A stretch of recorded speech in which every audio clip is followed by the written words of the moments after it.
Thank you for joining. Lunch and Arbor Marketing is a non-profit organization. We obtained our 503c a few weeks ago. We don't ask for registration or signing up to attend Lunch and Arbor Marketing, but we do ask you to reach in your pockets for a donation if you wish. Lunch and Arbor Marketing's mission is to promote education, marketing education, and we like to give money away. So if you're willing to drop some money into the bucket, please do so, but there's no obligation. I have a special announcement to make, and I'm just sorry that Derek isn't here at the moment to hear it. Derek Marabon, the founder of Lunch and Arbor Marketing, I'm proud to say is a winner of 40 Under 40 award with Crane's Detroit Business. So I'm sure you'll round of applause for Derek. Quite an achievement, and we're all very proud for him. The format for Lunch and Arbor Marketing, we will hear from our speaker, then take questions and answers, and then just before 1 o'clock, we will pass the mic, and that allows you the opportunity to introduce yourself and maybe ask for something that you're looking for or an opportunity. So without further ado, I would like to introduce today's speaker, Brad Mann. Brad Mann works within Microsoft Advertising. And Brad's subject matter today is a topic that we have not covered yet at Lunch and Arbor Marketing.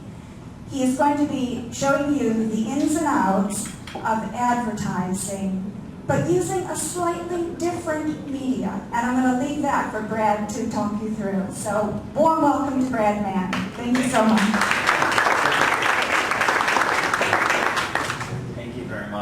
And obviously thank you to Lunch and Arbor and to Ingenix. Derek actually approached me a couple months ago and asked me to come speak, and I'm honored to do so. So thanks very much to everybody who helped coordinate.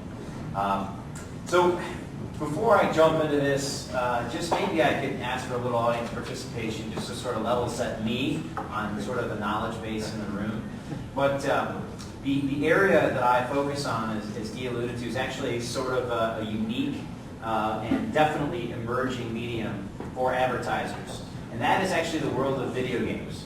So whether or not you realize it, those ads that appear inside of video games are actually sold by people like myself. And they can actually be hard-coded, meaning you buy a game at retail and it actually has an advertiser hard-coded on the actual disc itself. But the area I specialize in is actual live dynamic insertion of ads based on our ad serving technology. So by a show of hands, if you're so bold, anyone here in the room would admit to being a gamer or play games, enjoyed seeing them, have done the Guitar Heroes, yes that counts. All right, good. So I've got some people in the room.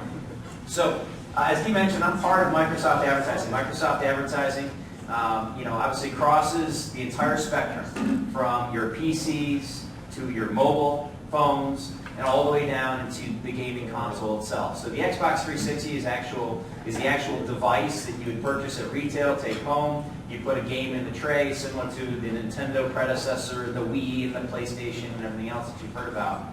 And basically what happens is there's an entire experience that lives when you turn on the Xbox before you ever actually put a game in the tray.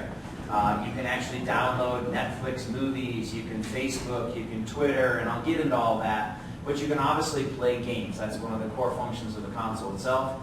And those are the areas that I actually focus on with Massive being a division of Microsoft Advertising. So sort of allude to this now, but I only do this to level set the room to sort of give you an idea of where advertising has gone in the digital age. We're able to hit people with the right content at the right time on any device. So whether you are in your car, whether you are, excuse me, I won't get that out of here.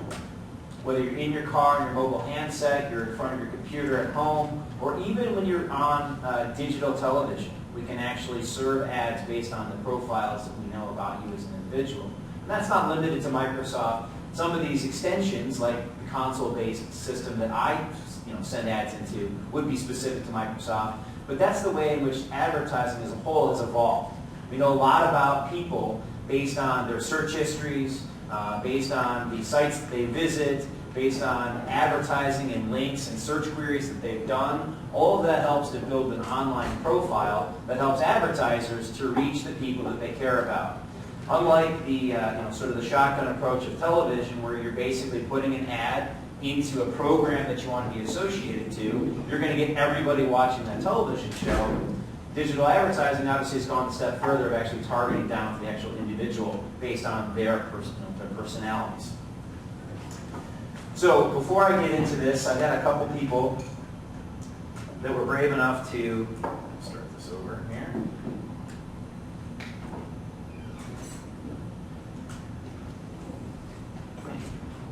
All right, try this again. All right, brave enough to raise a hand and say that they're a gamer. But when people tend to think about gamer, these are some of the images that might come to their head. Right? The adolescent boy in the parents' basement, covered in Cheetos residue, drinking Mountain Dew.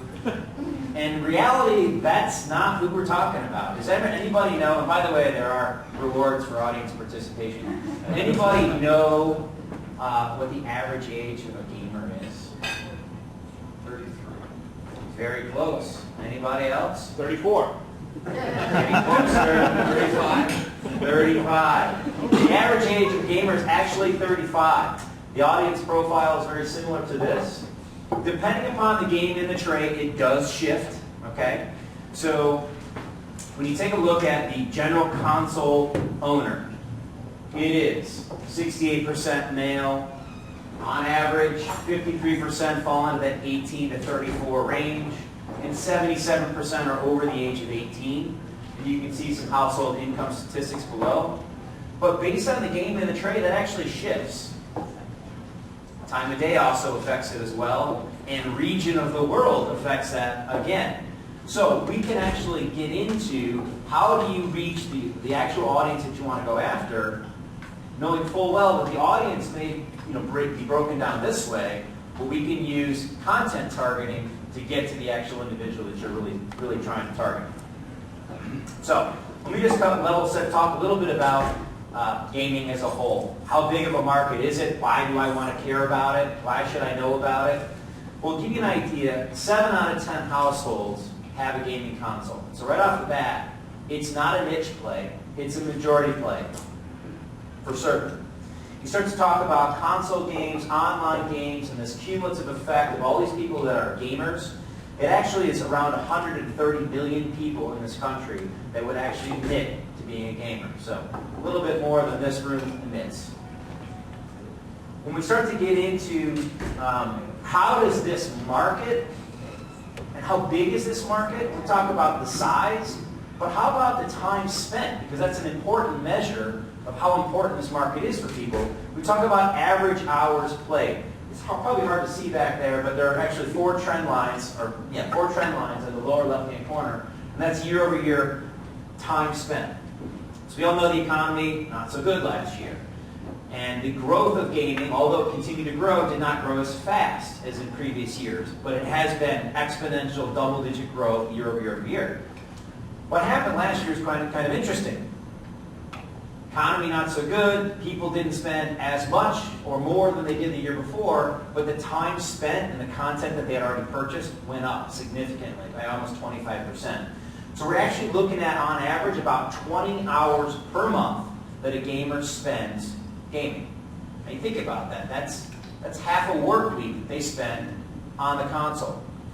So what does that mean for advertisers? Well, if you take a look at the total media hours, if you will, so the amount of hours that you're exposed to from your PC, your mobile, the television, print, everything else, gaming only represents about 4% of that market, only represents 4% of that market, but the advertising spend in that area is much, much less than 4%. So it is actually a very underserved market. So those brave souls that admitted to gaming, this question is actually not for you. It's for those people that aren't gamers. You ever walked between a gamer and the television while they were gaming? Do you get a reaction? Is that reaction more or less than if you walked in front of the TV when they're watching football or whatever, right? Gives you a little bit of an indication of the level of engagement that people have with gaming. This is, you're envision yourself at home. You're watching television. You're very relaxed. It's a very passive activity. You've got, whatever, your cell phone next to you. You can even have your computer on your lap, having a conversation, maybe fast-forwarding through the commercials. With gaming, it's an entirely different level of interaction. It is lean forward, white-knuckled, immersive engagement, right? I guarantee you, the gamer's the last person to know if there's a fire in the house, right? And that talks to why is that an area for advertising? It's because you're so laser focused on the screen, so completely aware of your surroundings, you're looking for anything and everything, that advertising tends to really spike in this area in terms of ad recall and other metrics that I'll get into in a minute. In terms of growth, the only segment that's outpacing gaming right now in terms of growth, in terms of media spend, is actually mobile. So it's very high in terms of that overall spend. We talked about the Xbox console, and I only throw this up here not as a pitch against Microsoft, because this really is actually across platforms. So whether you're on the Wii, or you're on the PlayStation, or you're on the Xbox, there's an experience that's part of the console itself before you put a game in the tray. In Xbox, it's called Xbox Live. So I turn on my console, and right there I have a whole world that's open to me that I can interact with, right? So that's an area that we can advertise to. 15, 30-second, even long-form video that can run in content slots. These slides are tough to see. I understand from Derek that we can actually give you this deck afterwards, and certainly okay to do so. And you can spend a little bit more time analyzing some of the slides. But in addition to just gaming content, which you might assume is already on there, you can log into your Facebook account. You can log into Twitter, Last.fm, and coming soon in early 2011, ESPN3, on-demand sports content. I'll get into it in a minute, but there's also a revolution in gaming coming in little less than a month, a little less than 30 days. It involves a brand new way to play, and I'll get into that in just a second. So, we've seen an evolution in gaming, right? So, in the early days, it was Atari, it was one red button and a joystick, right? And as games got more sophisticated, as the graphics got better, so did the controller. And at that point, it was if you were a gamer, you held on, right? And you sort of kept advancing with the technology. And if you weren't, there was a barrier of entry at that point. The typical console, controller has like 16 buttons. If you're not a gamer, that's very intimidating to pick that up. And game publishers know that, right? They want to get away from, all men, all 18 to 34. They want to broaden the spectrum. So we started to see games emerge like Guitar Hero. I got it, 5 buttons, and it operates the way I expect it to. And the whole music genre really was an eye-opener for game publishers as a whole. We not only went from Guitar Hero to the full rock band setup with drums and microphones, a lot of karaoke games. You had the Wii, which really changed with motion-based gaming. And I credit them tremendously, because now you've got Wii as a major, let's call it get up and play activity in retirement homes. There's actually Wii bowling leagues that exist in retirement homes. You never thought that a million years ago. The idea behind that has evolved. We now have games with skateboards. You have games with turntables. But the latest evolution in the space is no controller at all. So November 4th, Microsoft launches the Kinect camera. It is a camera that you can plug into any Xbox that exists in the marketplace. It has several cameras. It's a 3-dimensional body scanning, heat sensing camera, and it actually maps your entire body from floor to ceiling, head to toe. And that is how you game. If you want to kick a ball, you kick a ball. If you want to play ping pong, you swing your arm. Right? So this is the last in that line of barriers breaking them down. Anyone can walk up in front of Connect and instantly know how to play it because you see yourself on the screen and that's how you move. It's a unique opportunity for advertisers too because this is now that family-friendly game that they've been looking for. So it's not just advertising again to the the early adopters of technology, the men that 18 to 34 men and women.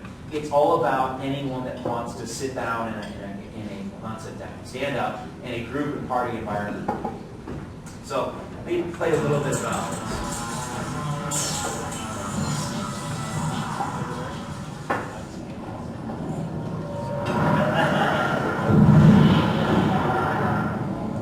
You'll see throughout gameplay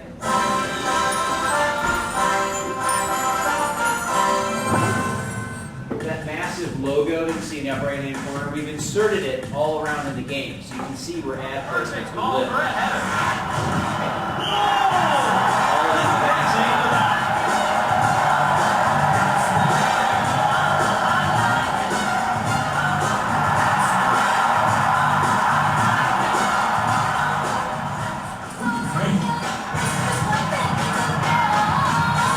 You literally have to grab the ball.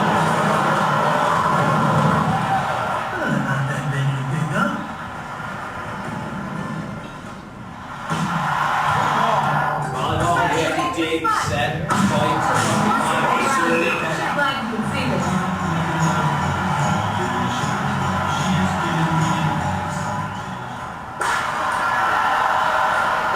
angle of your hand doesn't matter. Curve the ball, arc the ball, spin the ball.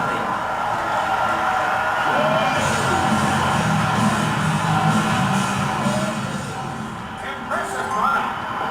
You have to run.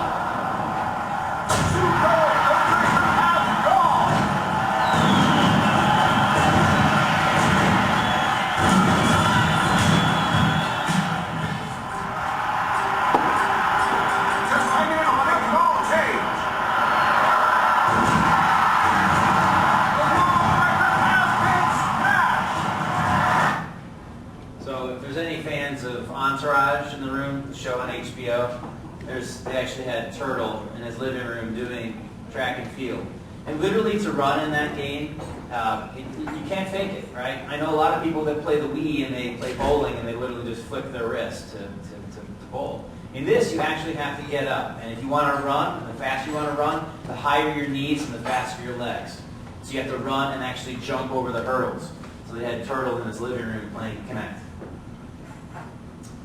So as far as who's in the space, well, it's pretty much everybody. I mean, we've got right now over 500 advertisers that have advertised with Massive, over 1,200 campaigns, and nearly 60 million people that we reach globally. This is a global medium. In the United States, Mexico, Canada, I think there's 37 countries worldwide that we advertise in. As far as the research, that's an important point on here.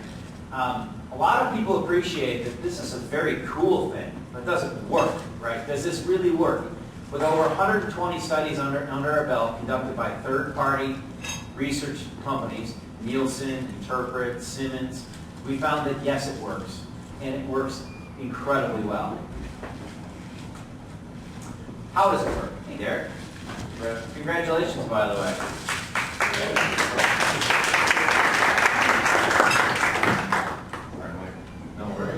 You earned it. So how does it work? Okay, so an advertiser gives us their creative, and we basically will resize, reformat that creative to fit within any game that they want to be in. Okay? Keep in mind, this ad is not on the disc when I bought it at retail. I take it home, I put it in the tray, I fire up my Xbox, and it instantly goes online. So now we know you're online, we know the game in the tray, and we know where you are in the world, and we can start serving the campaign to you based on the parameters of all the campaigns that we have queued up in the system. So typically what you will see, though, is not an ad that you would find online. The ratios are different. So you think about a website, you've got the skyscraper ad on the side or the banner ad across the top. You don't see those in the real world necessarily because the ratios are different. You see a billboard. Billboards are typically set up like 2 by 1, right? 1 by 1 square. And that's how the ad units live within our world too, because it emulates the real world. So we've got over 70 games on the network now, ranging from E for everyone, T for teen, M for mature. Mature, just to sort of level set, is like an R-rated movie. Language and violence, typically. We as a company don't go out and get titles that we don't think advertisers will be associated with. I'm sure you probably all heard of Grand Theft Auto. The game's a lot of fun, but we know an advertiser's not going to want to be in it. Very few would be in it. We go after games more like league sports, music and entertainment, racing, some of your first-person shooter type titles like the Tom Clancy series of games. Very fun to play, very interactive. You can play online, and that's an important point. You don't have to be playing anyone online to see an ad. The console itself is online. You can be playing the computer, playing someone in the living room, which you are already. How does that look? Well, like this, right? You can take your logo and put it in the game. How do we serve these, right? Because that would be very important. This ad would be completely irrelevant, right, to somebody, in Texas. Well, good, because we wouldn't serve it to someone in Texas, because we can serve based on the creative, right? Based on the geo, time, and day, based on the content. So let me give you an idea. Sort of a big important game coming up this weekend, right around here. This bar could choose to advertise within our football properties in the DMA surrounding Ann Arbor. And they could start running it today and end it before game time, right?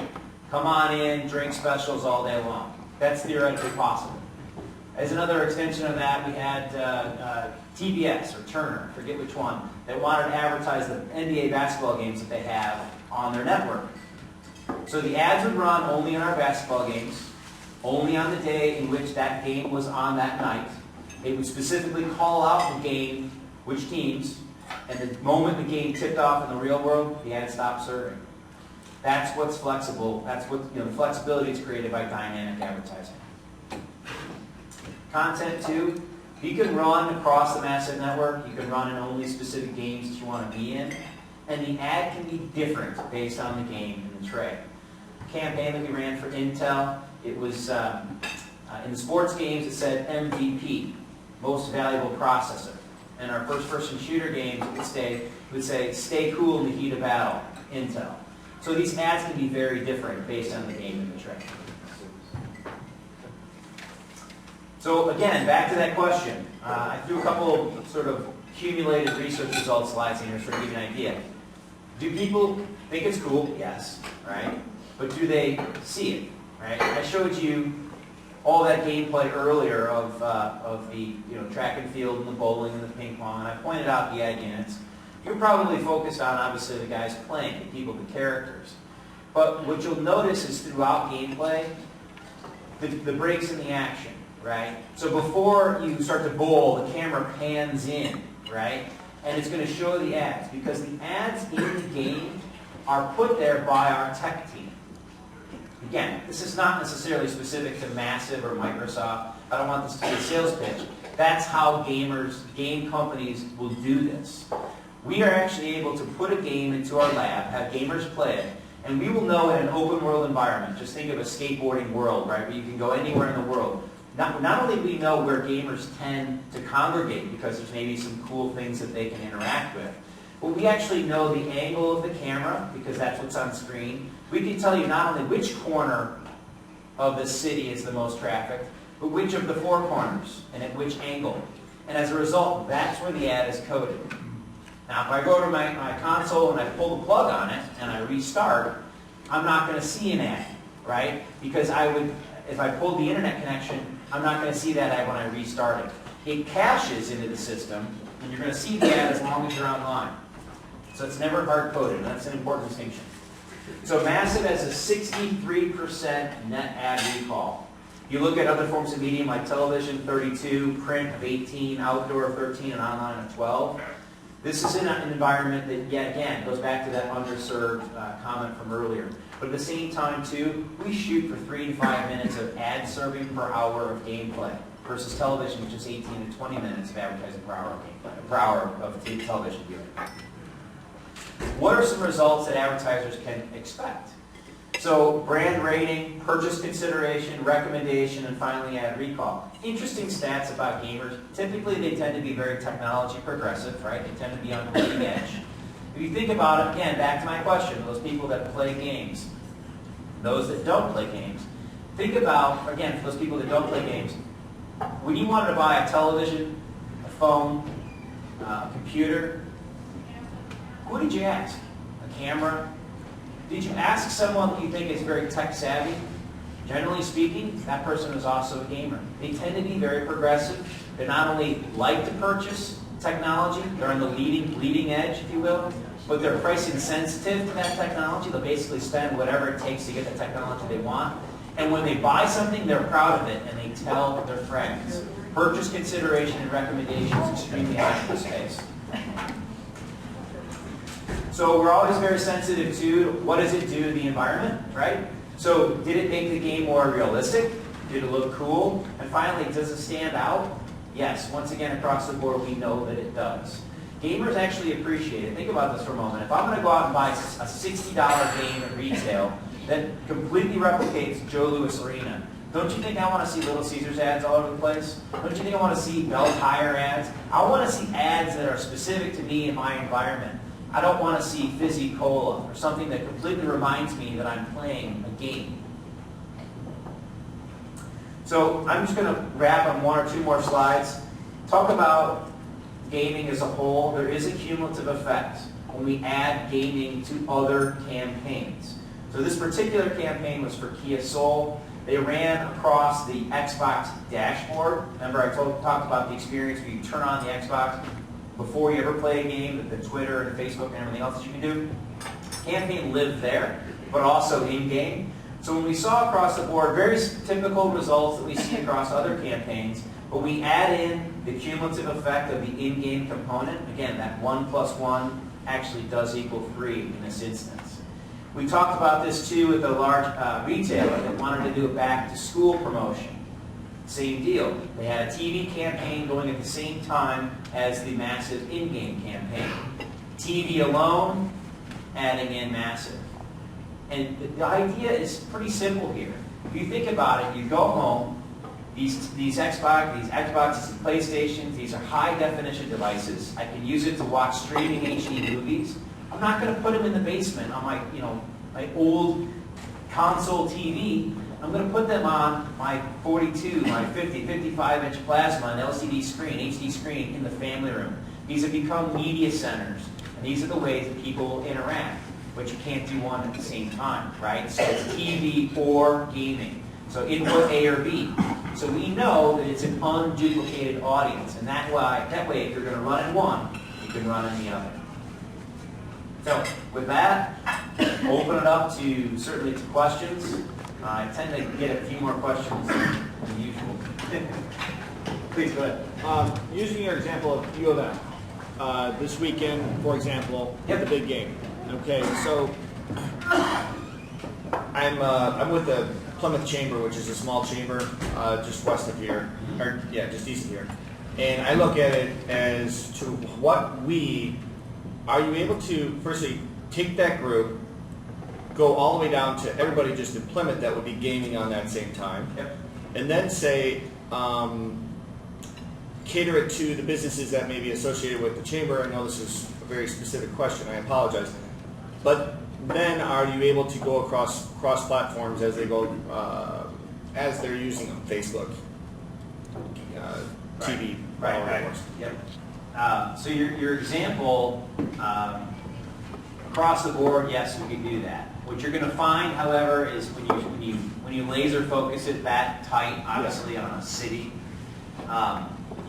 the data sort of becomes unstable in terms of gameplay, right? Because you sort of look at, on average, we may have 5 million people playing at any given time, but because there's a big game in town, you might see wild swings in terms of actual gameplay. Can I just kind of broaden it up a little bit more? Please. So, in order for you to be able to see an ad on the Xbox, you have to have a Windows Live account, right? Because you have an Xbox Live, which is basically it's a subscription fee you pay to make your Xbox internet connectable, if you will. They all have a jack in the back. You've got to be able to connect it. So my Xbox Live account is my gaming persona, but I have to have what's called a Windows Live ID, which is my online persona. So you have to set up a Windows Live account, a Hotmail account, right? Which is also owned by my persona. So now I know your gaming persona, but I also know your online persona. So I can say, all right, everybody that saw that ad in-game, forget anyone who didn't see it. Only the people that saw the ad in-game, I want to re-message to them. Absolutely.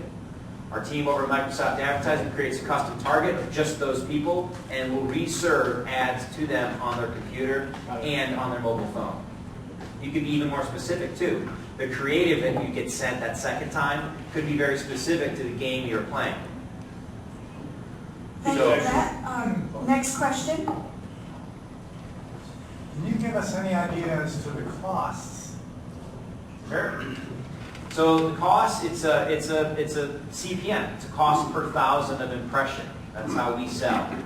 So it depends on the duration of the campaign, the number of games on the plan, and of course the quantity or share of voice that you're shooting for.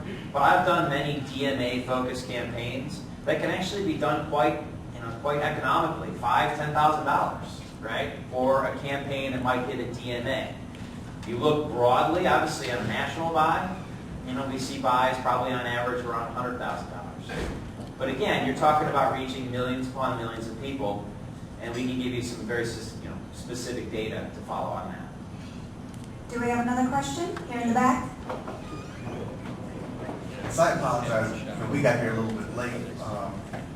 That was one of my questions, was the cost, but then the other thing is, in terms of targeting the particular games, are there agencies or something that assist potential advertisers to identify which games might have demographics that appeal to the product you're trying to market? For example, we have a music production company, and we've got a couple emerging artists that have slightly different genres. One is more of a rhythmic rapper, the other one is more of a pop, almost country vocalist.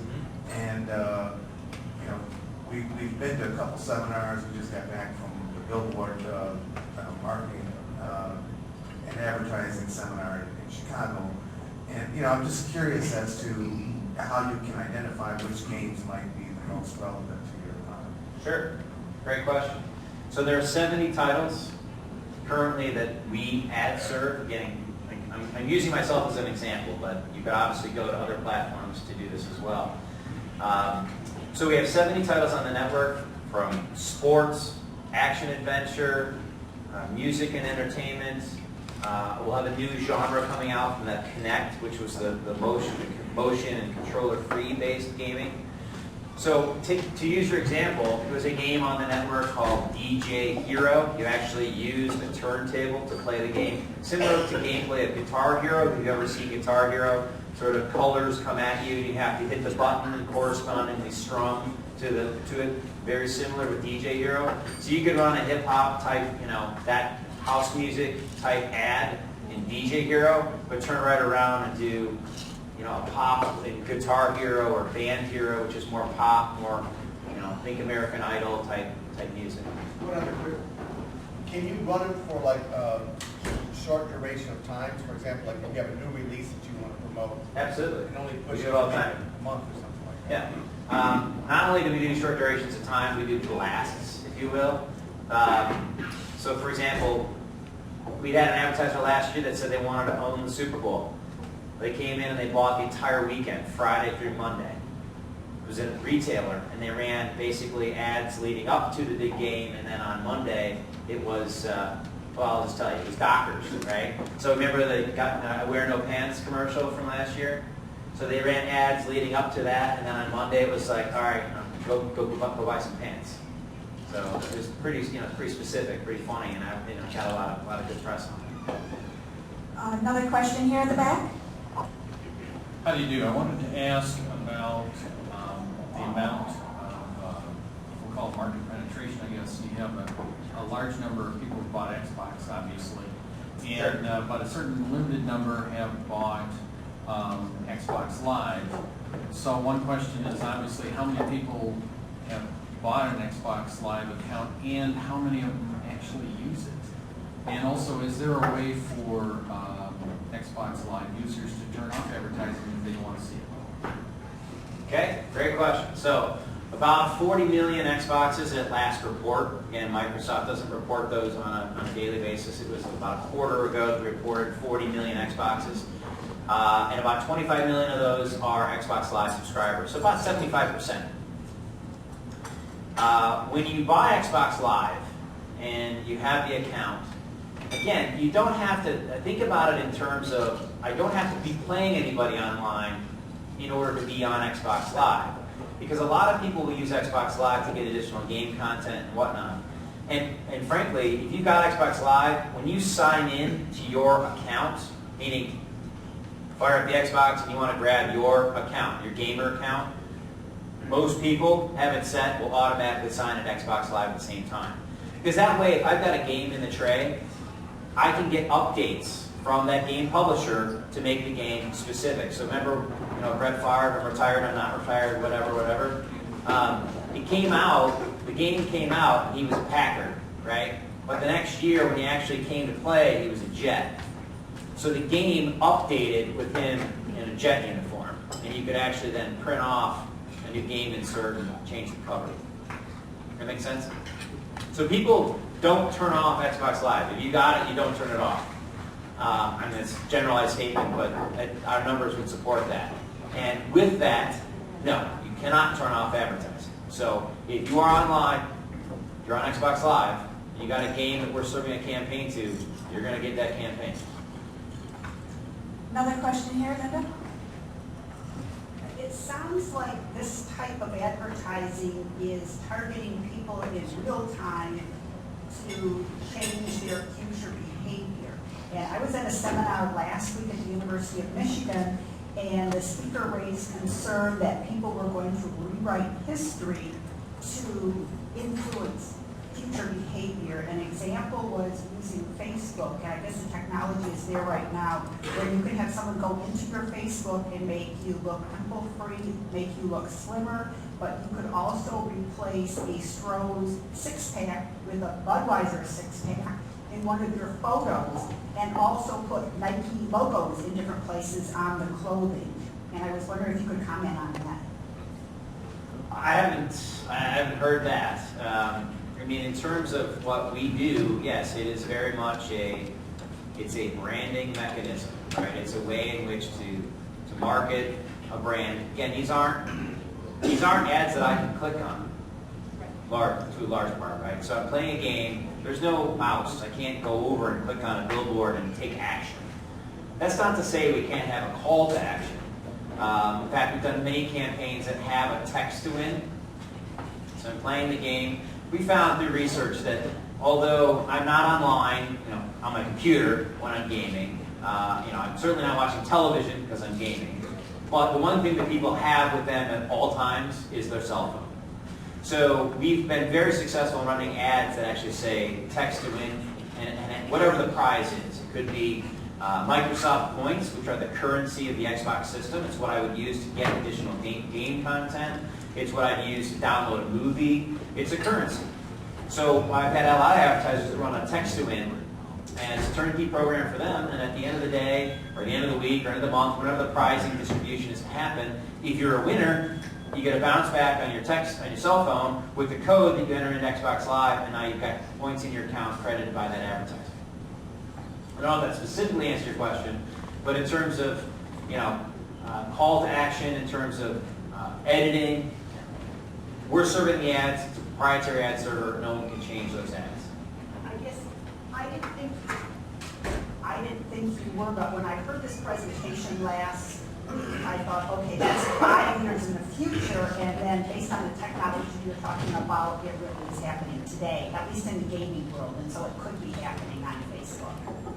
What's interesting though, and you point out, so let's say I'm an advertiser and I wanted to pay money to be on the disc, all right? On the disc, meaning everyone that gets a copy, it's on there, wherever.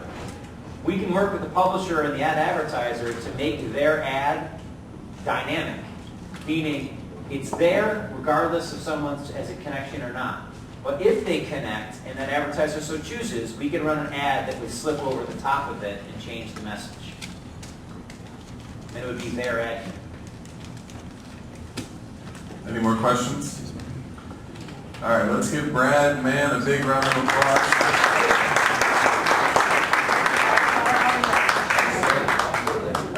Notice the green and white underneath that suit? Yeah, right.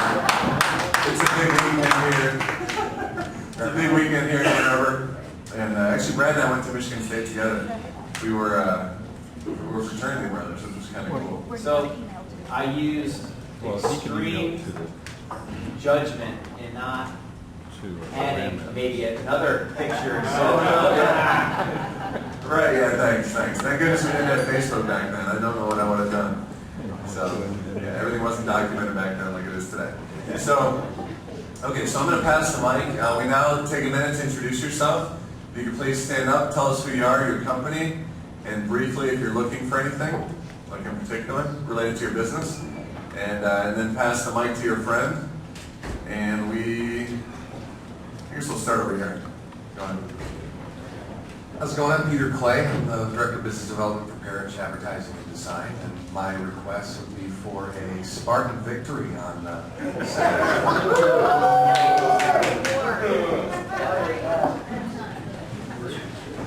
I'm Linda Detterman. I'm a Marketing and Membership Director at ICPSR at the University of Michigan, and I went to Duke, so we don't have a football team there, so no requests. Hi, Kathy Griswold. My request is that the Ann Arbor Kiwanis organization is looking for an online marketing consultant for a short duration contract. Hi, Mike Wynn with Sandler Training, and I'm not going with the Hope and Pray, I'm going with Denard. So let's go Blue Saturday. I'm Dave Whitman, Advanced Marketing Partners in Livonia. We provide brand marketing services to small businesses. Helping Cleo Parker. I'm an advertising professional in transition. I supported the video game team at BDO, so I was really interested in coming to see this today. I really enjoyed it. Hi everybody, I'm Stacy from Dollarville. We're a local digital print firm, and I have blue in my blood, so go blue. I am Jennifer Steinberg. I'm an advertising account rep at AnnArbor.com. I'm Mary Lou Olds. I have a broad background in marketing and sales, and currently what I'm working with actually is products to help people plan for future unexpected events, things like life insurance and also health insurance. So those are some of the things that might be a concern on your mind. I'd be happy to talk to you about that. And also, I'm from Nebraska, and all I gotta say is go Huskers. See you next year. Watch out, folks. I'm Steve Califf, and I offer CFO consulting services to early stage companies. So examples would be part-time CFO, fundraising strategy, financial models, cash flow forecasting. I'm going to stay neutral to the football game, so I'll just ask for a referral instead. And that would be a president or a CEO of an entrepreneurial company. Thanks. Hi, Diane Sheldon-Koo, WSI Marketing for Results. I'm a marketing strategist with Digital Solutions. I'd like to talk to you later. And my ask today is for any executives or business owners that are kind of struggling with this whole concept of social media. I'm offering a program where I'll sit down with them and do a little bit of training and kind of why to do social media. Social media isn't for everybody. There's a reason to do it, and it should be profitable. Hi, Dale Bogan. I'm a business development consultant. About 30 years product development, business development within automotive. It took me that long to figure out automotive's not a place to be. I'm not a U of M or state grad, but Lawrence Tech. And I think somebody said something about Denard, so I'm gonna buy into that one. I'm Mark Hicks. I've been in the music business for 18 years. I've worked with a lot of acts, Bad Boy Records here locally. I was in rap. I worked with Shady Records. I managed D12 for 5 years. And now with the music business, the internet world is colliding right now. So, but in Michigan, I should say, and I should make a blanket statement, but it's hard to find like a website development company, to really I could go to, because me and my partner Pete, we was looking at some websites, and usually the developers in Nevada, Georgia, and so we're really looking, especially a couple of friends of mine in the music business, we're looking for, like what this lady was talking about, internet promotion with social media, and basically website design. So we're looking for that. Well, I will co-sign what Mark says, but I'm a 75 grad of U of M. I guess I'm also an attorney. My dream is to represent Denard Robinson. So. What's your name? My name is Peter Parks. I'm Steve Schwartz. I build web applications. I have an ask. I'm Jeremy Sullivan, formerly an associate creative director at Donor Advertising in Detroit. I now am the marketing director, branding director for Metal Arc Builders and Metal Arc Energy. I don't have an answer. Hi, my name is Scott Phillips, and I do consulting in a local area with startup companies at Ann Arbor Spark and others. I do marketing strategy, business planning, and product innovation. I am a Spartan, but I have children at both schools, so I'm neutral this weekend. But happy to work with Wolverines, Huskers, or anyone. So just looking for some questions. Hi, I'm Chris Mullins, a search engine marketing account manager with Search Vision and also an avid gamer. I can vouch for that. I'm Tiffany Reiser. I work at Ingenix Digital Marketing. I'm an interactive marketing coordinator. We do web design, social media, all of your digital marketing needs. I'm Grant Huckamp. I also work at Ingenix. So I'll let you guys know a little linebacker by Greg Jones doesn't care if you tie your shoes. So go green. I'm Eric Rodriguez, Client Services Manager with Ingenix Digital Marketing. Go Blue. My name is Mike Brace, and I'm a marketing and sales professional, currently working with the Plymouth Chamber of Commerce to grow the chamber. Looking for individuals from the Plymouth area that might take advantage of the chamber and the resources that it has. Thanks. How do you do? My name is John Walter, and I'm known for intuitive improvisation. So let me just say, if you have a business problem, please approach me. I also have extreme capabilities in technology, so the more complicated the problem, the better. I also have blue blood in my veins, and so I pray for a U of M victory. And lastly, I've got to rename my company. I was told, get your name out of your company, so I'm going to do that. And I have this wonderful accountant who's going to make me an S corp. So someone who's interested in a good accountant, I know who that is. Lastly, I may have a suggestion for you gentlemen, and I'll talk to you after. My name is Paul Dupree. I'm with AT&T, and I work with small businesses in the area. I'm Roger Rail. My brother and sister both graduated from Michigan. Among my wife and my 2 kids, we have 7 degrees from Michigan, so I guess I have to go with Michigan, although we always root for state when they're not from Michigan. And for the music guys, check out Loudfeed. You can talk to me afterward. There's a site that kind of does nationwide advertising.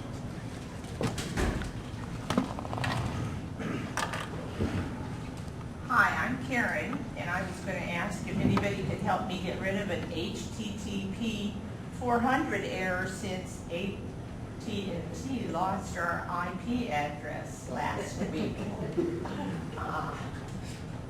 Thank you.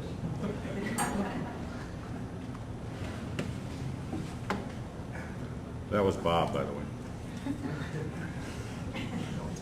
If I ever find the person who did it, I know how to massage their carotids.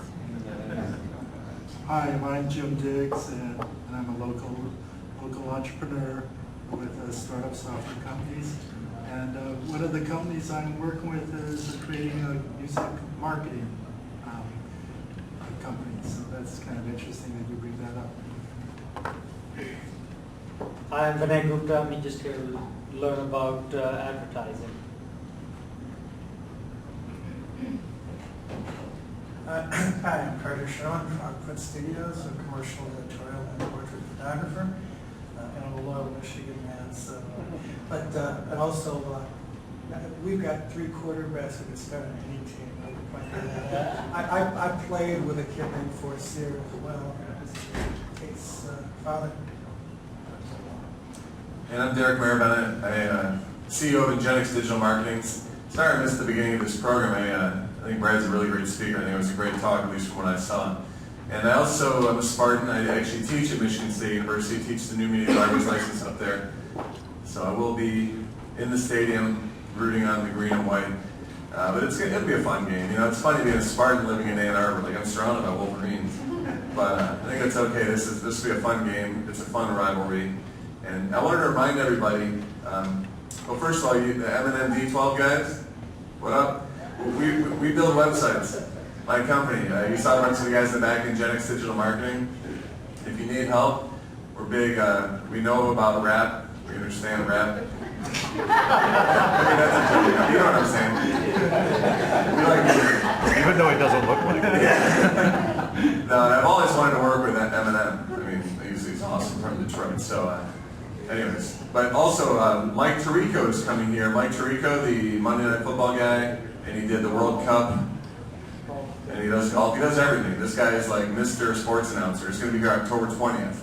So I know some of you buy your tickets. Please buy your tickets. The deal with that event is you have to buy a ticket in advance. And it's $20, and it covers your lunch and everything. But then also it's $8 or $9, which is everything that's left after lunch and fees goes to the Peace Neighborhood Center. So it's a really good cause. Bring your clients out here. It's going to be a little bit more of a swanky event.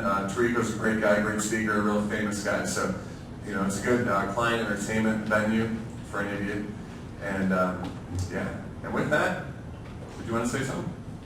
No, I promised to give something away. Oh, why don't we give these away and then we'll turn it over to D. Davey. How do you want to do that? You got games. Yeah, however you like. I mean, you can either go jump on Christmas shopping or just use it for yourself. I have a quick funny. So my son just got Xbox for his birthday. The only reason he got it is because our airline points were about to expire. And it was on there because he already has Wii, and we are big gamers, and we're like, you don't need another, but he wanted it, so we got it for him. It's been so great because now when all his friends come over on a rainy day, they go up there and I just do my work. They don't bother me. They don't say we're bored. It's wonderful. Well, the other day my husband came home and said, he cannot continue to do that game on that stupid square TV. So what did we do?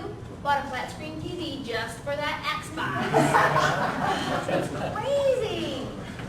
Wait till November 4th when Kinect comes out. So that's the camera-based game I talked about.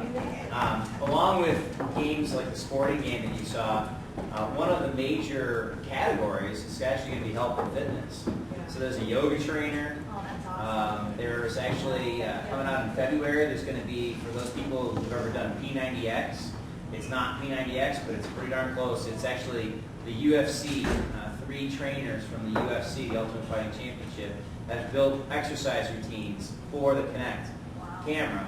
And I've seen video of it, and it looks absolutely fantastic. So 14 games have come out, family friendly, all the way through to sports fitness, music, and dancing. Another title coming out, actually could be very cool, very fun to do, is Michael Jackson dancing game. So you have to dance with Michael. So there's been a lot of titles that'll really broaden, I think, the category. Well, yeah, Stacy, why don't you come down and get first pick? Stacy does a lot of volunteer work with LA2M. Who else is a big gamer that might want one of these free games up here? Chris, why don't you So, and recently, why don't you come down? You guys grab those. So this is the one Hey, so we did have a blogging for books contest. We had the 2 winners. I don't think they're here. Nina Sky, Max Katzarelis is not here. We are giving away these books. These were donated. So, I think 11 comes out. anyways. 11 And, already. The 10 is. That's the one I have with me. Okay. Thank you. You guys, let these guys pick real quick. Yeah, that's Halo 3, so that's the one before Reach. Thank you very much. Absolutely. All right. Enjoy. There we go. Microsoft is very generous. They like to give games. Thank you, Brad, man, and Master Advertising. And now Dee Davies going to close it out here today. Hello, I'm Dee Davy. I'm an independent marketing contractor, and I help overstretched and under-resourced marketing teams get marketing projects off their desk when they do not wish to spend on full-time resource. I'm also the voice of Lunch Ann Arbor Marketing, and I have the pleasure of introducing our next week's speaker. We are following through on our digital series, and next week we are focusing on email marketing, something that a lot of us do a lot of, but we could be possibly doing a little bit better. Derek Frund offers a fabulous workshop, often free, and he's going to be condensing and summarizing the key points of using the power of email marketing next week. So join us at Lunch Ann Arbor Marketing, Wednesday at Connor O'Neill's, 11:45 to 1 every week. See you then.